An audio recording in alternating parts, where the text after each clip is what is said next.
한국교회에 대한 비판적 여론 때문에 우려가 큽니다. 19세기 네덜란드 교회들도 우리와 비슷한 상황이었다고 하는데요. 당시 네덜란드 교회는 이런 상황을 어떻게 극복했을까요? 정희민 기자가 보도합니다. 19세기 네덜란드 사회는 구기득권층을 대변하는 보수주의와 물질주의, 그리고 새롭게 등장한 반기독교적 성격의 마르크스주의 등이 충돌하며 사회적 혼란을 겪었습니다. 이념적 갈등과 반기독교적 사회 분위기 속에서 당시 교회는 어떤 대안을 제시하며 혼란을 극복했을까? 당시 목사이자 신학자였던 아브라함 카위퍼가 장로교회 창시자인 칼빈의 사상을 주창하며 네덜란드 사회에 성경적 대안을 제시했습니다.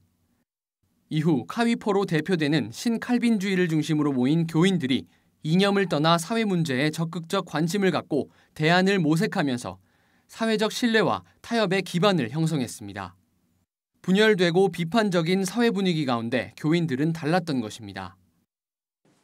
대한예수교 장로회 합동총회가 주최한 국가종교편향 대책 세미나에서 총신대학교 신학대학원 안인섭 교수는 19세기 네덜란드 사회의 기독교인들은 이념 갈등에서 벗어나 사회에 적극적 관심을 가져 사회 문제를 기독교의 과제로 만들어 대안을 모색했다고 설명했습니다. 기독교 신앙의 눈으로 사회 문제를 봐야만 한다는 것이고요. 그래서 무조건 중립도 정당하지 않고 무조건 보수적이거나 무조건 전향적인 입장이 다 옳다는 것이 아닙니다. 사안에 따라서 명확한 대안을 만들어야 한다는 것이었죠. 카위퍼가 강조했던 사회 문제에 대한 기독교적 기준은 사회적, 경제적 약자를 배려하는 것과 모든 영역의 주권이 하나님께 있다는 것을 전제한다는 것입니다.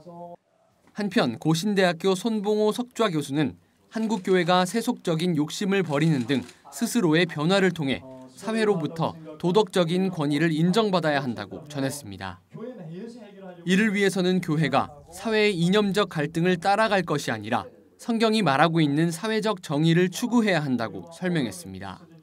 성경이 가르치는 정의는 약자를 보호하는 겁니다. 고아와 과부를 그 환난 중에서 보호하는 그게 정의입니다. 그러니까 이 정의가 깨지면 항상 약자가 고통을 당하게 돼 있기 때문에 우리가 정의를 확립한다는 말은 결국 약한 사람을 보호한다.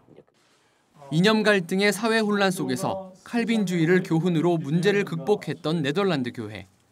이를 교훈 삼아 한국 교회도 기독교적 가치관으로 사회 문제의 대안을 제시할 수 있어야 할 것입니다. C채널 뉴스 정의민입니다.